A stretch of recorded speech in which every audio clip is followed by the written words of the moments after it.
আপনি কি জানেন পৃথিবীতে একটি জায়গা আছে যেখানে নাকি বিমান আকাশে মিলিয়ে যায়, জাহাজ সাগরের বুকে অদৃশ্য হয়ে যায়, আর মানুষ গায়েব হয়ে যায় কোনো চিহ্ন না রেখে? হ্যাঁ, আজ আমরা কথা বলছি সেই ভয়ঙ্কর, কিংবদন্তি, বিতর্কিত জায়গা বারমুডা ট্রায়াঙ্গেল। কিন্তু প্রশ্ন হলো, এটা কি সত্যি কোনো রহস্যের কেন্দ্র, নাকি মানুষের ভয় আর গল্পগুজব মিলে তৈরি এক টিকটিকি সভ্যতার মিথ? চলুন শুরু করি সত্য আর কল্পনার মিশ্র এক রোমহর্ষক যাত্রা। উত্তর আটলান্টিক সমুদ্রের উপর তৈরি একটি কাল্পনিক ত্রিভুজ, মায়ামি, পুয়ের্তো রিকো এবং বারমুডা দ্বীপকে মাথায় রেখে আঁকা হয় এই অঞ্চল। শতাব্দীর পর শতাব্দী ধরে বলা হচ্ছে এই এলাকা নাকি পৃথিবীর সবচেয়ে রহস্যময় জলে ভরা। তবে প্রশ্ন হচ্ছে, কে এই ত্রিভুজ আঁকল, কখন আর কেন? 1945 সালের ডিসেম্বর, 5টি মার্কিন নৌবাহিনীর প্রশিক্ষণ বিমান ফ্লাইট 19 একটি সাধারণ ফ্লাইট ট্রেনিংয়ে বের হয়। কিন্তু প্রশিক্ষণাভিযান ধীরে ধীরে রূপ নেয় দুঃস্বপ্নে। রেডিওতে পাইলটদের কণ্ঠে শোনা যায়, আমরা দিক হারিয়ে ফেলেছি, সব কিছুই যেন উল্টো, কম্পাস কাজ করছে না। তারপর পুরো স্কোয়াড্রন, 5টি বিমান আকাশ থেকে চিরতরে অদৃশ্য। তাদের খুঁজতে পাঠানো রেস্কিউ প্লেনটিও পরে অদৃশ্য হয়ে যায়। কিভাবে, কোথায়, কেন, আজও কেউ উত্তর দিতে পারেনি। 1918 সালের মার্চ মাস, যুক্তরাষ্ট্রের বিশাল কয়লা বোঝাই জাহাজ ইউএসএস সাইক্লপস 306 জন ক্রু নিয়ে যাত্রা শুরু করে বারমুডা ট্রায়াঙ্গেলের দিকে। জাহাজ তার শেষ রেডিও মেসেজ পাঠানোর পর চিরতরে নিখোঁজ। না কোনো এসওএস সিগন্যাল, না কোনো ধ্বংসাবশেষ, না ভাসমান কাঠের টুকরো, সব কিছুই যেন সমুদ্র গিলে ফেলল।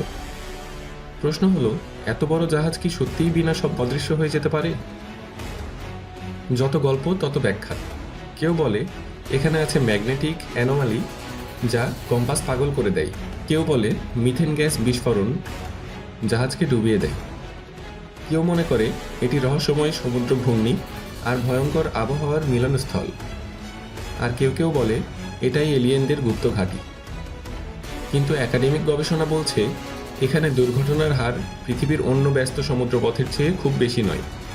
তাহলে কি বারমুডা ট্রায়াঙ্গেল সত্যিই রহস্যময়, নাকি আমরা মানুষের তৈরি গল্পের জাল আটকে আছি?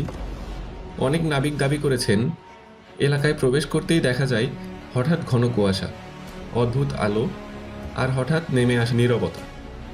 কেউ বলে জাহাজের যন্ত্র কাজ করা বন্ধ হয়ে যায়। কেউ বলে বাতাসে একটা অজানা চাপ অনুভূত হয়। এই অভিজ্ঞতাগুলো কি সত্যি, নাকি সমুদ্রের স্বাভাবিক আবহাওয়ার নাটকীয় রূপ? বিজ্ঞানীরা বলেন হঠাৎ ঝড়, সমুদ্রের শক্তিশালী ঢেউ, গভীর সমুদ্রের চাপ, মানবিক ভুল, যান্ত্রিক ত্রুটি, সব মিলেই দুর্ঘটনার প্রধান কারণ। কিন্তু বিজ্ঞান কি সব উত্তর দিতে পেরেছে? ফ্লাইট 19 বা ইউএসএস সাইক্লপসের মতো ঘটনা কি পুরোপুরি ব্যাখ্যা হয়েছে? ধোঁয়াশা রয়ে গেছে, সন্দেহও রয়ে গেছে। আজ হাজার হাজার জাহাজ আর বিমান প্রতিদিন এই এলাকা দিয়ে যাতায়াত করছে। কেউ হারায় না, কিছুই হয় না। তাহলে কি বারমুডা ট্রায়াঙ্গেল শুধু মিডিয়ার তৈরি রহস্য, নাকি অতীতের কিছু অদ্ভুত ঘটনাই এই অঞ্চলকে চিরতরের রহস্যের রাজা বানিয়েছে? শেষ প্রশ্নটা আপনার জন্য। আপনি কি বিশ্বাস করেন বারমুডা ট্রায়াঙ্গেল আসলেই রহস্যময়, নাকি আমরা গল্প শুনে ভয় পাই? আরও এমন রহস্য, ইতিহাস, বিজ্ঞান আর বিস্ময়ের গল্প পেতে আমাদের ফলো করতে ভুলবেন না। পরবর্তী ভিডিওতে দেখানো হবে অন্য কোনো গল্প, অন্য কোনো গোপন সত্য।